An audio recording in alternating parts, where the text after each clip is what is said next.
Aqui, gente, eu trouxe outra ferramenta que é muito legal, já fiz várias vezes e aplico nas minhas mentoradas, que é a Roda da Vida. A Roda da Vida foi criada em 1960 pelo americano Paul Meyer, fundador do Success Motivation Institute, pioneiro na indústria do aprimoramento e desenvolvimento pessoal, que identificou as principais áreas que deveriam ser desenvolvidas para que uma vida seja considerada como plena.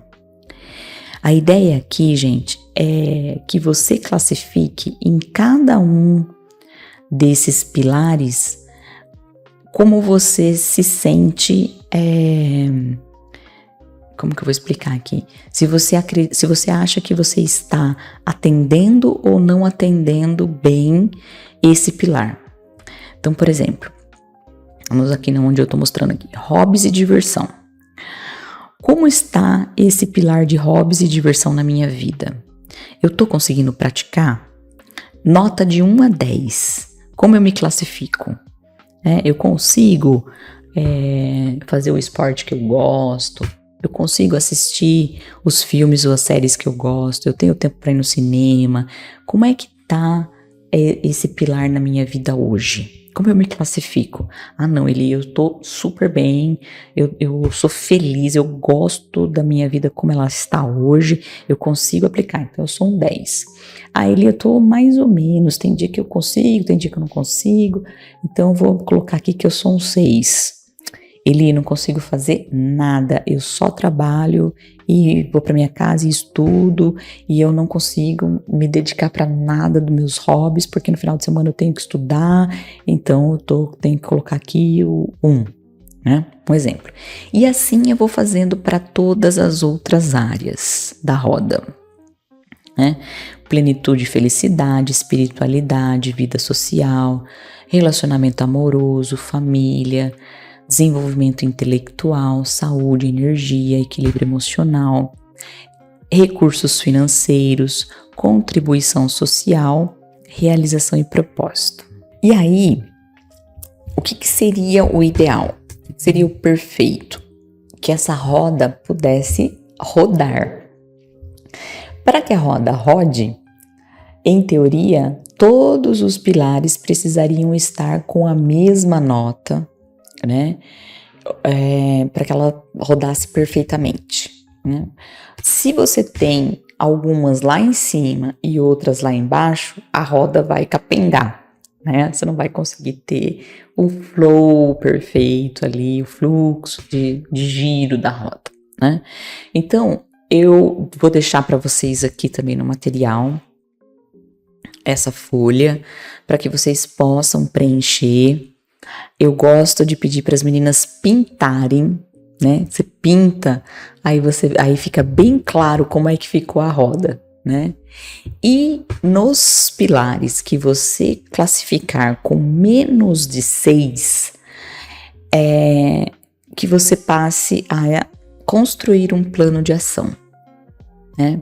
Por exemplo, saúde e energia tá 5, 4.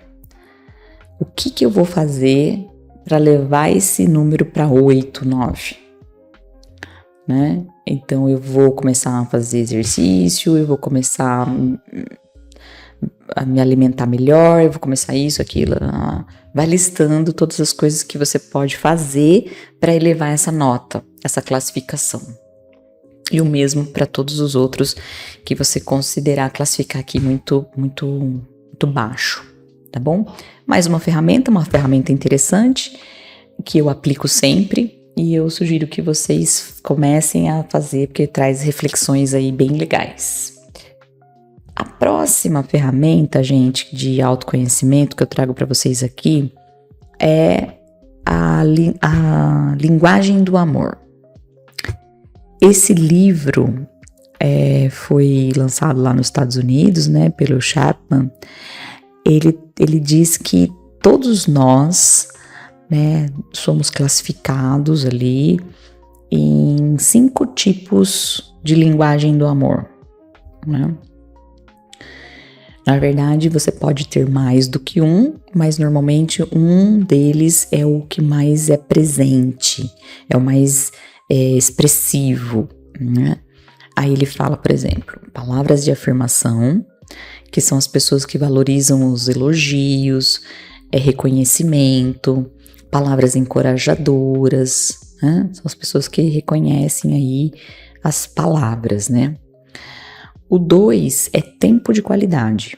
São as pessoas que se sentem amadas quando recebem atenção genuína e momentos de presença, quando você entrega seu tempo para aquela pessoa.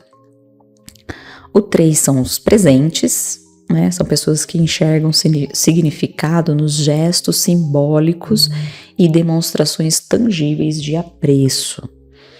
Quando a pessoa entende que é amada, quando ela recebe presentinhos, né?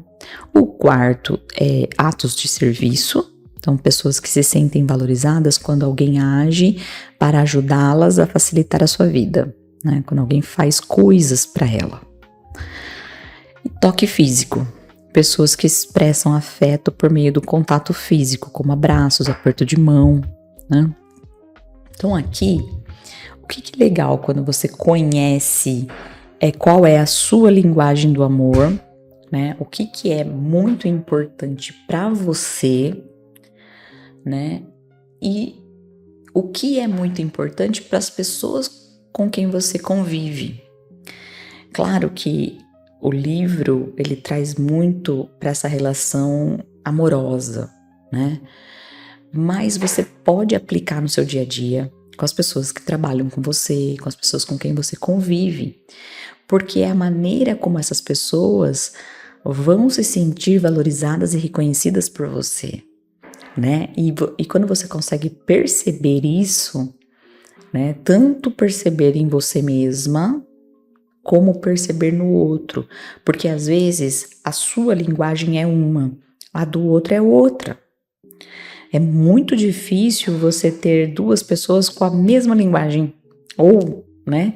Então, por exemplo, eu sou uma pessoa que gosto, né? Para mim, eu valorizo muito atos de serviço. Por quê? Porque é assim que eu demonstro amor pelas pessoas. Então, eu gosto de servir, eu gosto de fazer coisas para a pessoa, eu gosto de ter... de me expressar o meu amor, meu reconhecimento pelas pessoas através de pequenos gestos, né? Então, por exemplo, eu gosto de... pode parecer polêmico isso que eu vou falar agora, né? Porque é o oposto do empoderamento feminino, mas eu gosto, por exemplo, de fazer o café para meu marido, né? E eu amo quando ele faz o almoço para mim, né? Então, são coisas que eu faço pelo outro e eu gosto que faça por mim, né?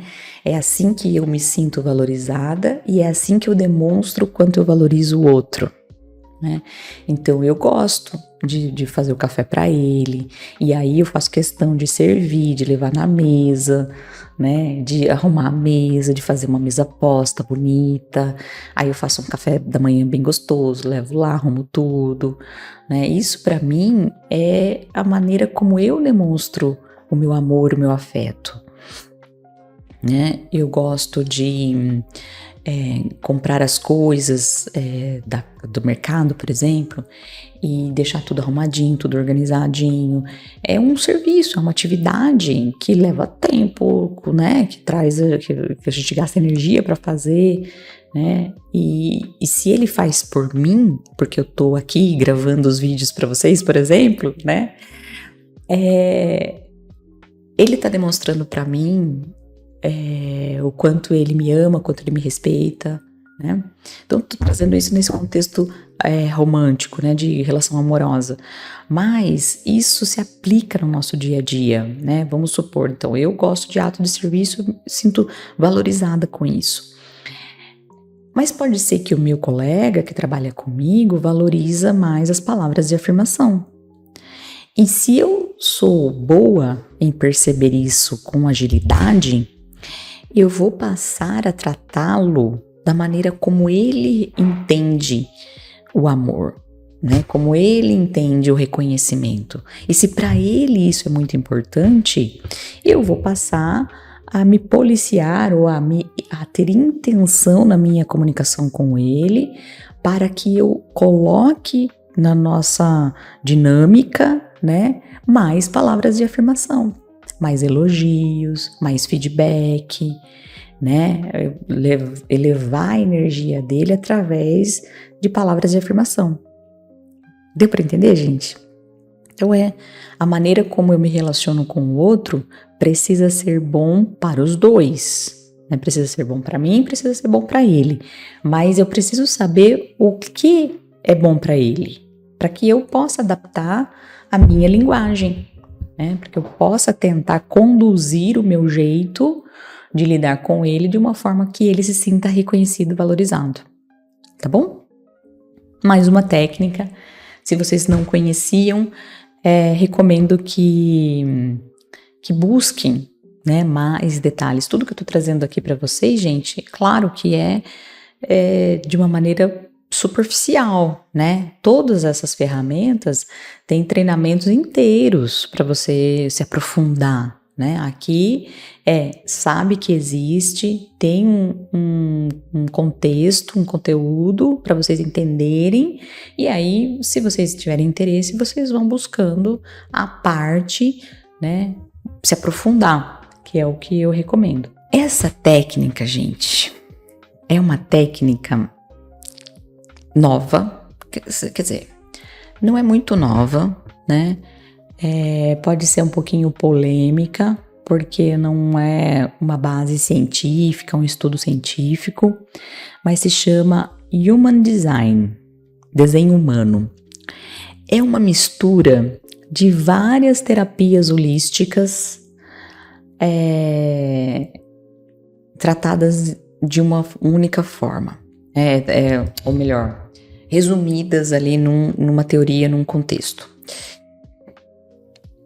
E aí, com base na data de nascimento, no local de nascimento, você é classificado em 4 tipos de padrão de personalidade, vamos dizer assim. Então, seriam classificados entre geradores, manifestadores, projetores e refletores, né? A maneira como você lida com a energia, principalmente, né? Se você é um gerador de energia, se você é um manifestador de energia, projetor de energia ou refletor de energia.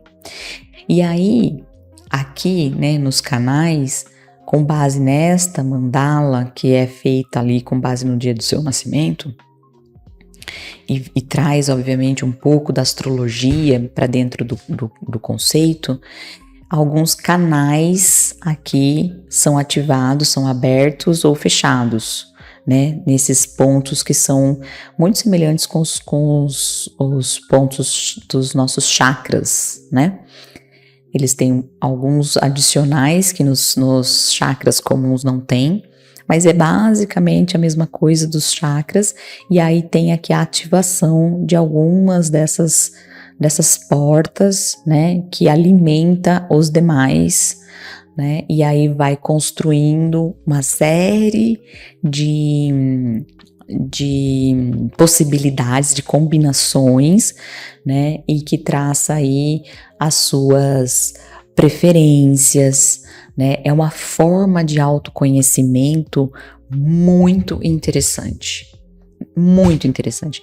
Se você é uma pessoa que gosta, que tem afinidade com essa parte mais holística, mais mística, né, de mapa astral, isso aqui é quase que um mapa astral, mas é um mapa astral mais evoluído, vamos dizer assim, né, mais completo. Se você acredita, né, nessas questões aí de signo e tudo, é muito legal. Eu tive acesso recentemente, né, fiz ali o meu gráfico e aí imprimi o meu relatório, e você consegue ter uma visão muito clara, né, de como você funciona melhor, quais seriam as suas melhores condições de ambiente, de relações, de profissão, né? Com o que você se adapta mais, com propósito de vida. Gente, é uma ferramenta sensacional. Eu gostei muito. Eu ainda não consegui absorver tudo, porque é tão enorme, é tanta coisa. O relatório é gigantesco, é um livro da sua vida. Eu não consegui ainda absorver tudo para poder trazer para vocês com mais detalhes, com mais uma riqueza de informação, né? Então me perdoem por isso, mas mesmo não tendo tanta profundidade, eu quis trazer para que vocês pesquisem, para que vocês busquem. Eu vou deixar no material o site que eu fiz o meu, né? E vocês, se tiverem interesse de entender um pouco mais e aprofundar, eu recomendo que façam, porque é uma evolução do autoconhecimento. É muito legal mesmo, tá? E por último, eu trouxe aqui para vocês a questão dos valores, né? Você sabe quais são os seus valores? Você sabe quais são os valores da sua empresa? Né? Os valores são a base das nossas decisões, comportamentos e interações. Eles refletem aquilo que consideramos inegociável e orientam nossas escolhas ao longo da vida. No ambiente corporativo não é diferente. Empresas bem-sucedidas possuem valores claros que direcionam sua cultura, estratégias, relações com clientes, colaboradores, parceiros. Mas o verdadeiro impacto acontece quando os valores pessoais dos profissionais estão alinhados com os valores da organização. O que são valores pessoais? Valores pessoais são crenças fundamentais que nos guiam em nossas escolhas e comportamentos. Honestidade, respeito, inovação, comprometimento, empatia. Cada pessoa tem um conjunto único de princípios que molda sua visão de mundo e sua forma de agir. Valores organizacionais, a cultura da empresa. Os valores de uma empresa definem sua identidade, influenciam sua cultura corporativa. Eles estão presentes na tomada de decisão, na forma como a liderança conduz a equipe e na experiência dos clientes. Empresas que estabelecem e vivem seus valores criam um ambiente mais coeso, engajado e produtivo. Quando os valores pessoais de um colaborador estão alinhados com os valores da empresa, o trabalho se torna mais significativo. Isso aqui, gente, é bem importante que você saiba quais são os seus, né? Quais são os seus valores inegociáveis. E quando você entrar numa empresa, né, que você tenha consciência de quais são os valores dessa empresa, qual é a cultura dessa empresa, né? Por exemplo, eu comentei com vocês que uma das coisas que eu valorizo muito são os atos de serviço, né? Essa questão da generosidade, da amorosidade, né? Para mim, essas coisas são muito importantes, né? A forma como a gente trata as pessoas, são coisas que é muito difícil para mim viver num ambiente que não tenha isso, né? E aí eu fui trabalhar numa empresa que tinha uma cultura muito agressiva, né? Uma cultura de muito conflito, de muita sabotagem, de muita fofoca, de muita pessoa puxando o tapete um do outro, de pessoas fazendo... Como é o nome da... Quando as pessoas fazem complô, sabe? Era a cultura da empresa. Era assim em todos os níveis, né? Desde a liderança máxima, né? Um dos grandes líderes da empresa era uma pessoa extremamente agressiva, né? Daqueles dino líderes, dino líderes, que batia na mesa, que gritava com as pessoas, né? Gente, para mim foi impossível ficar. Eu não tive condições de permanecer naquele ambiente, porque era uma cultura muito diferente dos meus valores, né? Eu não tenho problema com conflito, eu não tenho problema com a agressividade, embora a gente não deva normalizar isso, mas eu vivi isso, eu fui uma pessoa agressiva no passado, né? Então, assim, não é um problema para mim, mas é um problema quando isso fere questões morais, por exemplo, mentira, trapaça, desonestidade, sabe? É disso que eu tô falando. Então, para mim, eu não tenho problema em ter uma discussão, às vezes até um pouco mais calorosa, se a gente está justo, se o jogo é justo, né? Se nós estamos com a mesma base de informação, se nós estamos conflitando pelo bem da empresa, pelo bem da organização, pelo bem do cliente, se nós estamos buscando ali uma melhor decisão em prol das pessoas, né, dos funcionários, a gente está discutindo uma coisa que tenha um propósito maior. Agora, e aí tudo bem, a coisa pode ficar mais clara, eu não sou de açúcar, né? Mas quando a coisa é por motivações pessoais, quando a pessoa está querendo conduzir uma situação para se promover ou para te colocar num mau lençol de propósito, quando as pessoas estão maldosas, né, com algum tipo de maldade, entrando num conflito com você com maldade, é disso que eu tô falando. Então, para mim, foi muito difícil eu não conseguir ficar, né? É um ambiente muito hostil pro que eu me embrulhava o estômago, aquele jogo político, aquela coisa, não dava para mim, né? E tudo bem, tem pessoas que tinham valores semelhantes, né? E que conseguiram crescer, ascender e ficar e estavam se sentindo confortáveis, né? Não que eu acho que isso era bom, tá? Porque para mim, ninguém deveria se sentir confortável num ambiente como esse. Mas a gente sabe que existe e tudo bem. Agora, para mim, eu precisava de um ambiente mais calmo, mais respeitoso, né? Onde as pessoas tinham um nível de colaboração, um nível de inteligência emocional, né? Respeito. Então, são coisas que eu não abria mão, né?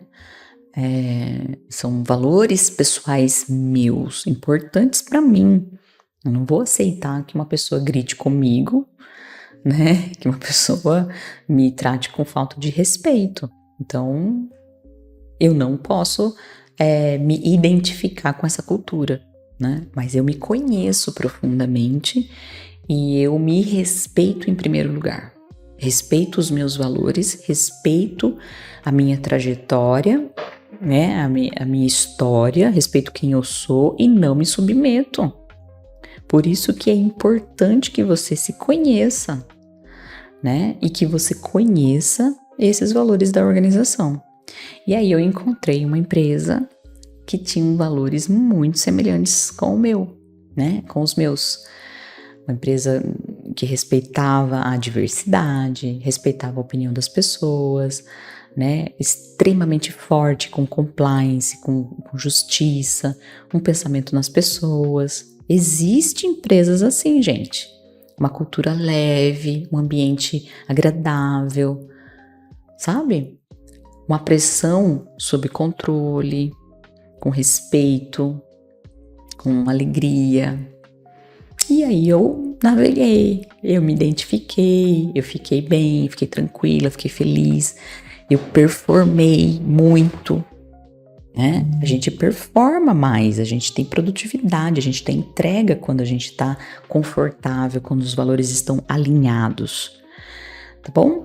Então, E eu falei que era o último, mas na verdade não é. Tem mais uma técnica aqui que eu queria dividir com vocês, gente. Mas é bem legal e é rapidinho que esse aqui. É a teoria dos setênios. Não sei se vocês já ouviram falar, mas essa teoria diz que a cada 7 anos o nosso corpo, as nossas emoções, a nossa mente muda muito, né? E as nossas crenças também, né? Então, é legal que você consiga avaliar em qual setênio você está, né? E comece a pesquisar um pouco mais sobre o que é mais importante nessa fase, né? Essa curva roxinha aqui, né, é a curva da individualização, né? Essa curva verdinha é a curva física. A curva azul é a curva psicológica, né? E essa daqui eu não peguei qual que é. E aqui são as fases, né? Então, fase receptiva, que vai do 0 aos 21. Fase expansiva, que vai dos 21 aos 42. Fase social, que vai dos 42 para frente, né? Aí aqui a mesma coisa, né? Do 0 aos 21 é o amadurecimento físico, tempo de aprender. Dos 21 aos 42, amadurecimento psíquico, tempo de expandir, né? E dos 42 em diante, o amadurecimento espiritual, tempo para se tornar sábio, né? E daí de 7 em 7 vem aqui a nossa crença com relação ao mundo, né? Então do 0 aos 7 o mundo é bom, dos 7 aos 14 o mundo é belo, dos 14 ao 21 o mundo é verdade, dos 21 aos 28 é ilimitado, 28 a 35 é lógico, dos 35 aos 42 é limitado, tem limite, dos 42 aos 49 é um mundo de possibilidades. Depois, o mundo precisa de mim. Depois, a vida e o mundo fazem sentido, né? Que é quando a gente vai tendo o amadurecimento da sabedoria, né? Daí aqui vem uma coisa muito legal. Do 0 ao 7, a nossa identidade de referência é a nossa mãe, né? Dos 7 aos 14, o pai. Dos 14 ao 21, os amigos. Dos 21 aos 28, que é a nossa entrada na vida profissional, é o chefe, é a nossa referência de autoridade. Aqui são as referências de autoridade, né? Então, o chefe é a nossa referência de autoridade nessa fase, né? Liderança. Então, o quanto a gente é importante para as pessoas, principalmente nessa fase da vida, né? É uma fase de confirmação de valores, né? De experimentar as próprias experiências emocionais, né? É uma fase aqui de conquista, né? Conquista do mundo, fase emotiva, conquista de parceiro, de família, primeiro emprego, né? Perigo de excessos. Essa fase dos 21 aos 28 é uma fase muito importante da vida, né? Depois, na sequência, vem a profissão, depois o sentido da vida, a própria visão do mundo, experiência de serviço da necessidade, experiência a serviço da necessidade, integração. Eu vou deixar esse quadro para vocês que vocês possam ler mais, né, e absorver mais essas informações. Tem muita informação também no Google, na internet aí disponível, mas quanto mais você se aprofunda, mais você vê que faz todo sentido, né? Eu tô aqui nessa fase agora do mundo tem possibilidades, né?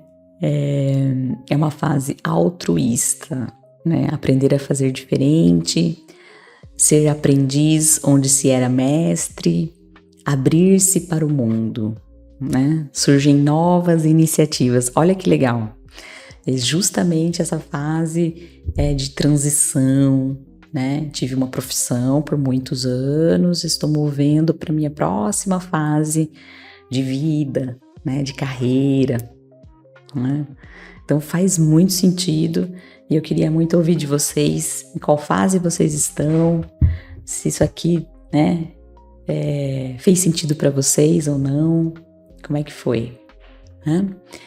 Que tal preencher o teste do MBTI e descobrir o seu perfil?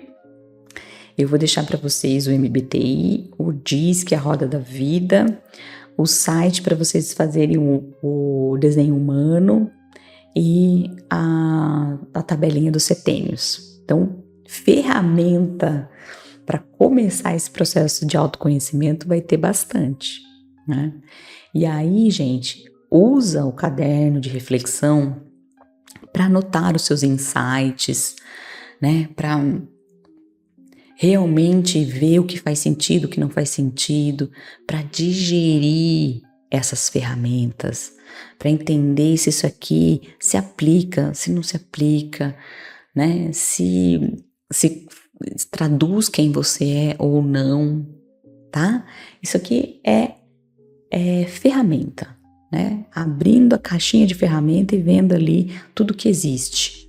Tem muitas outras, tá, gente? Tem uma infinidade de tipos de assessment, de perfil. Eu trouxe aqui as mais conhecidas, as mais importantes, né? Na minha mentoria eu trabalho muitas outras também, porque o pilar do autoconhecimento é o pilar mais importante, mais relevante na liderança de nós mesmas.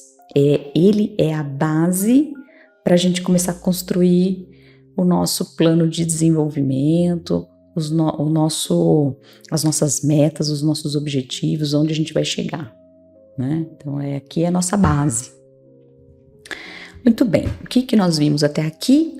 Mente consciente e inconsciente, os tipos psicológicos, né? Os tipos de perfil ali, o MBTI, DISC, linguagem de amor, roda da vida, setênios, que eu não marquei aqui, mas a gente acabou de falar.